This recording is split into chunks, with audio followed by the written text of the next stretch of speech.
Okay students, in this part we will see the trigonometric ratio, trigonometric identities. Basic of trigonometry में class 10th के अंदर तो तीन ही आइडेंटिटी है, that is one first trigonometric identity is cos square plus sin square is equal to 1, another trigonometric identity is 1 plus tan square is equal to sec square, and third trigonometric identity is cot square plus 1 is equal to cosec square. ये तीन trigonometric identities है. अब इन तीन trigonometric identities को as I said याद करने की जरूरत नहीं है, याद कर सकते हैं आप लोग है तीन, बिकॉज फ्यूचर में क्या है इन्हीं आइडेंटिटीज को यूज करके there will be several identities which we are going to make. ठीक है, इसीलिए ट्रिग्नोमेट्रिक आइडेंटिटीज को रट्टा मारने से बेटर है सॉल्व कर लीजिए. सॉल्व करने पे आपको याद भी रहता है, फ्यूचर में कभी आप भूल भी जाएंगे. फॉर एग्जांपल तीन ही तो है लेकिन फ्यूचर में कभी-कभी गड़बड़ में भूल जाते हैं, तो भूल गए तो आप सॉल्व करके उसको निकाल सकते हैं. तो सबसे पहले हम लोग सॉल्व करके कैसे इन आइडेंटिटीज को बनाया है वो लोग देखेंगे. चलो लेट अस कंसीडर हम लोग कौन सा करेंगे. फर्स्ट वाला आइडेंटिटी निकाल देंगे. फर्स्ट आइडेंटिटी क्या है हमारा cos स्क्वायर, मतलब show that cos square a plus sin square a is equal to 1 बोल के दिखाना है. क्या दिखाना है, ये वाला आइडेंटिटी आपको प्रूव करके दिखाना है किस तरह से आया. करेक्ट. सो इसके लिए हम लोग क्या करेंगे, we'll take and right angle triangle. एक राइट एंगल ट्रायंगल दे देंगे, ले लेंगे. ठीक है, we'll take a right angle triangle and we'll name it as a b i c. क्या क्या नाम रखेंगे, let us consider a b i c. ठीक है, it is right angle at what b. कहां पे राइट एंगल हुआ, b ले लिए. अब यहां पे लोग a बोल के कंसीडर करें because we are taking it as a, right. अब जनरली यहां पे आप a बोल के बोलते तो यहां पे लोग एंगल a ले. We are talking about what, angle a. अगर आप थीटा बोल के कंसीडर करते हो, अगर आप थीटा बोल के कंसीडर करते हो तो आप दोनों में से कोई भी एक ले सकते हो, दोनों में से कोई भी एक ले सकते हो.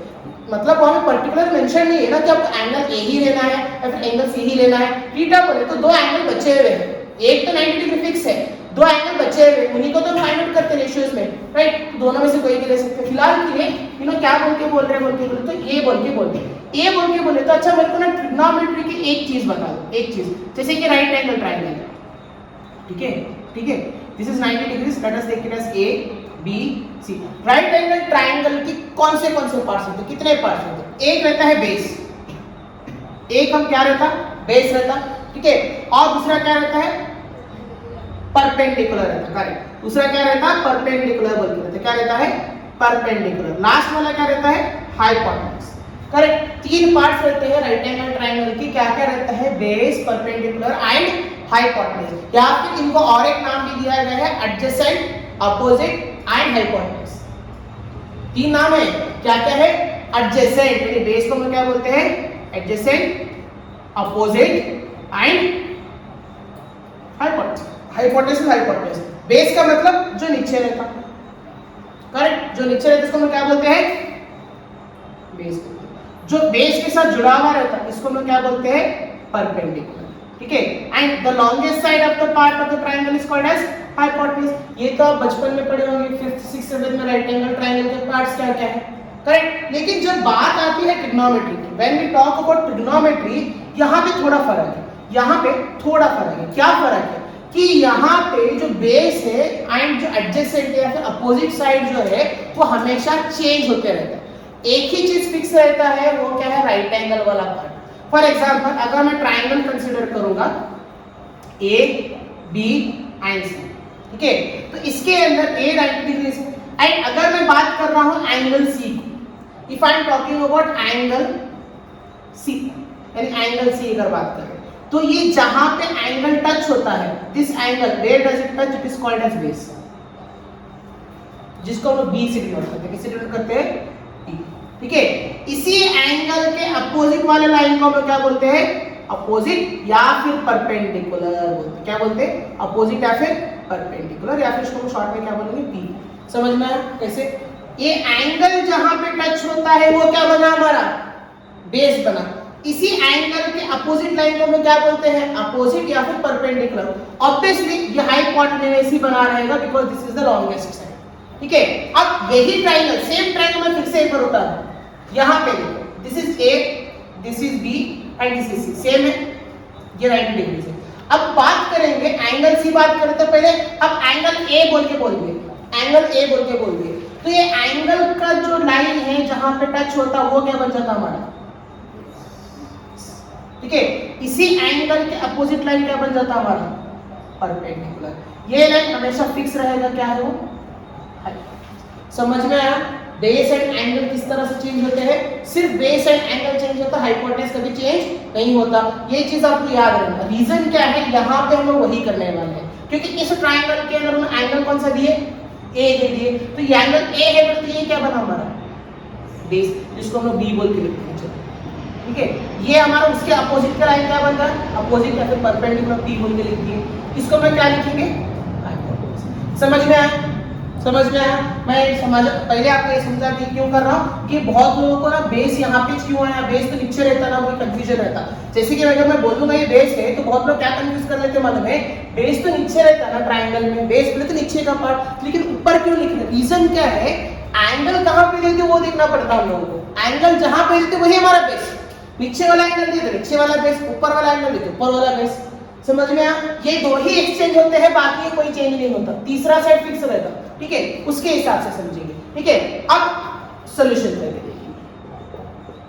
इन ट्रायंगल, कौन सा ट्रायंगल लिया हम लोग, A B C, right angle, कहां पे राइट एंगल होगा, राइट एंगल एट बी पे right angle, correct, by Pythagoras theorem. Pythagoras theorem क्या बोलता, पाइथागोरस थ्योरम क्या बोलता, AC square hypotenuse square is equal to AB square plus BC।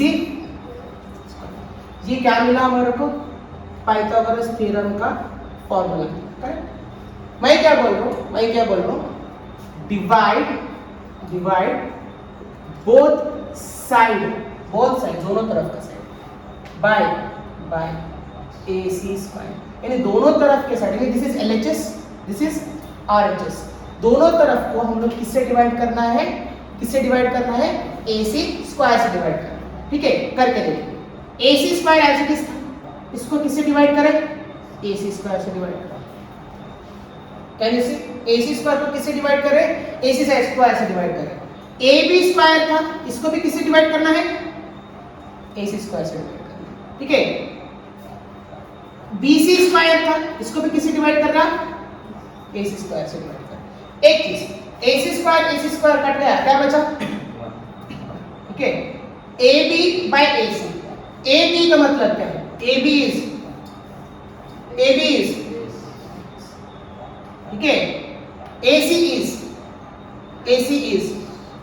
Is hypotenuse, correct. Square है दोनों, square लिख दिए। देखो जी क्या लिख रहा हूं, दोनों क्या है, स्क्वायर है, बेस स्क्वायर हाइपोटेनस स्क्वायर होगा ना, सिमिलर, प्लस BC स्क्वायर क्या है, BC square is perpendicular square, correct. BC का स्क्वायर में तो परपेंडिकुलर स्क्वायर होगा ना। फिर क्या है, AC स्क्वायर क्या आएगा, हाइपोटेनस स्क्वायर। ठीक है, अब चैप्टर की स्टार्टिंग में हम लोग क्या पढ़ते हैं, चैप्टर के स्टार्टिंग में हम लोग क्या पढ़ते हैं,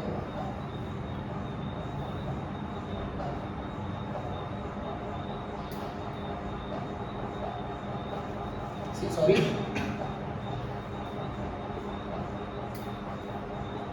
ठीक है, P बाय H का मतलब, साइन, B बाय H का मतलब कॉस, P बाय B का मतलब tan। याद है, नहीं है, चलो अब ये बता, 1 एज इट इज दिया। अच्छा ये तो पता होगा ना, साइन का वैल्यू क्या है, इधर लिखूं क्या साइड में, sine is equal to P by H, correct. cos is equal to B by H and tan is equal to P by B। ठीक है, चलो इन चीजों का हम सब्स्टिट्यूट करेंगे। अब ये बताओ, ये 1 तो एज इट इज रहेगा, 1 एज इट इज रहेगा।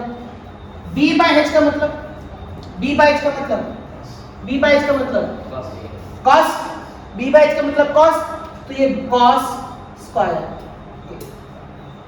करेक्ट। ये क्या कन्वर्ट हुआ, B by H किसमें कन्वर्ट हुआ, cos स्क्वायर में कन्वर्ट हुआ। P by H का मतलब sin स्क्वायर। चेक करो, करेक्ट, चेक करो, यही है, करेक्ट।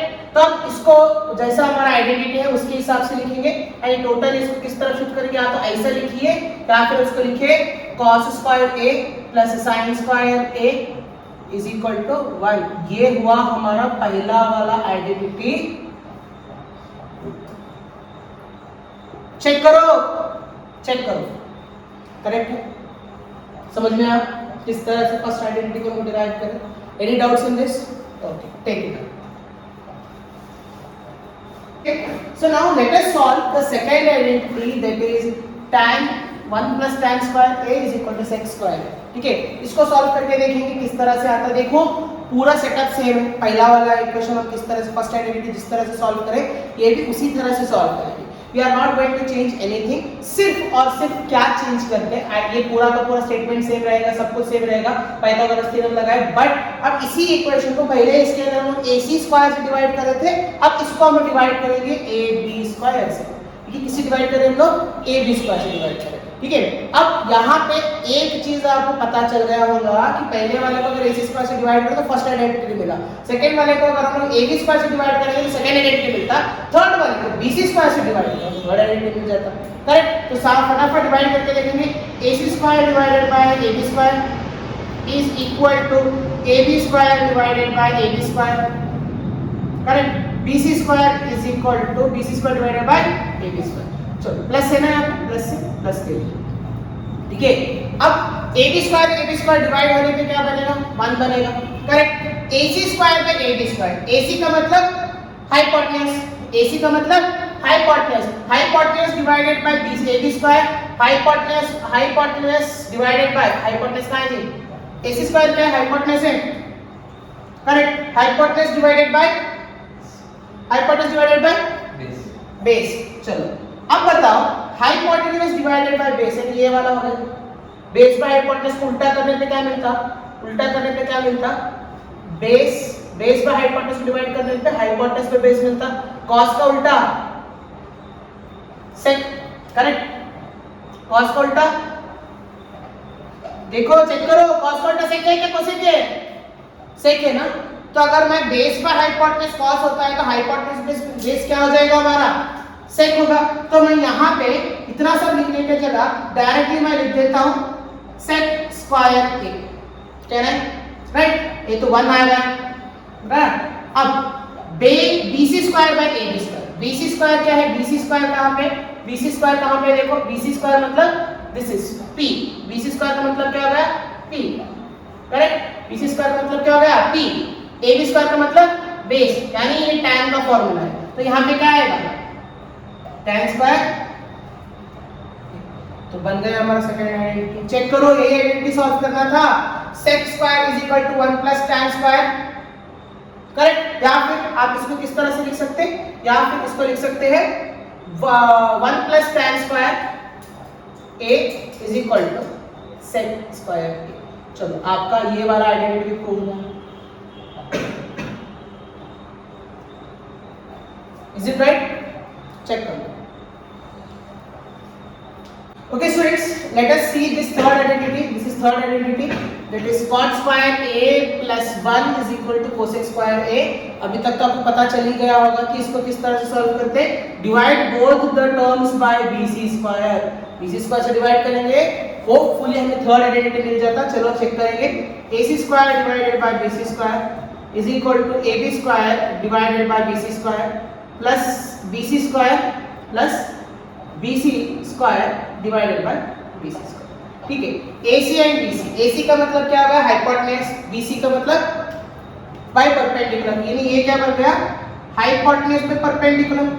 हाइपोटेन्यूज पे परपेंडिकुलर कहाँ पे है? यहाँ पे है। करेक्ट? हाइपोटेन्यूज पे perpendicular, perpendicular by hypotenuse same ही है। तो अगर मैं इसको उल्टा कर दूंगा तो क्या बन जाएगा? हाइपोटेन्यूज पे परपेंडिकुलर, साइन इसकी उल्टी, साइन इसका उल्टा बने तो क्या बनता? कोसेक। करेक्ट? तो यहाँ पे हाइपोटेन्यूज पे परपेंडिकुलर का मतलब क्या हो गया? Cosec. Correct? Cosec square, cosec square. Correct?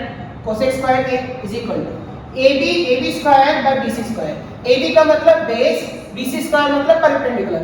Base by perpendicular है क्या यहाँ पे कहीं पे? बेस बाय परपेंडिकुलर नहीं है, tan का उल्टा, परपेंडिकुलर बेस बाय परपेंडिकुलर बन जाता। Correct? Base by perpendicular, tan का उल्टा क्या बनेगा? cot। करेक्ट? तो ये क्या बन गया? cot square a correct. Divided by BC square मतलब 1। चलो थर्ड आइडेंटिटी हमारा प्रूव हो गया, that is cos square is equal to cot square a plus 1. This also we have proved by using the same diagram and all, hence proved. I think you have understood how we have solved all the three identities. Hopefully you understood and you can solve it in the next one.